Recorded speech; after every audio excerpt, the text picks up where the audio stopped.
এই রাবি ভাই তার সাইডের ফ্যামিলি দায়িত্ব নিচ্ছে। আলহামদুলিল্লাহ। এই বিষয়ে রাবি ভাই কিছু কথা বলবেন, আপনারা শুনুন। আসসালামু আলাইকুম, সবাই কেমন আছেন? আর এই মুহূর্তে কেউই ভালো নাই, তার কারণ হচ্ছে সায়েদ ভাই মারা গেছে। এই বিষয়ে হচ্ছে সবাই অবগত আছি। আমি হচ্ছে পূর্বে থেকে একদম প্রথম থেকে আমি হচ্ছে সায়েদ ভাইকে আশ্বস্ত করছি যে তার ফ্যামিলির দায়িত্ব দিব। সায়েদ ভাই যদি কিছু হয় তো সে যদি থাকতো আরো ভালো হইতো। যদিও কথা বলার ভাষা আমার জানা নেই, আমি এই মুহূর্তে কি বলবো এটাও বুঝতেছি না। তবে সকলের কাছে সাহেব ভাইয়ের জন্য দোয়া চাই, আপনারা তার জন্য দোয়া করবেন।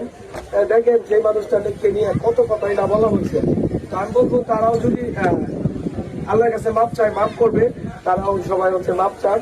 আর আমার বক্তব্য এতটুকুই, সাহেব ভাইয়ের জন্য সবাই দোয়া করবেন। আর আমি যদি বেঁচে থাকি, এই যে আমার এতটুকু প্রাণ থাকা পর্যন্ত আমি সাহেব ভাইয়ের পরিবার যে 3টা সন্তান আছে তার পাশে থাকবো। এবং কি লাস্ট মোমেন্টে প্রায় 17 ঘন্টা আগে সাহেব ভাই মারা যাওয়ার 15 থেকে 14 ঘন্টা আগে আমার বলছে তার সন্তানগুলো যেন এতিমখানা বা মাদ্রাসাতে পরিণত হয়।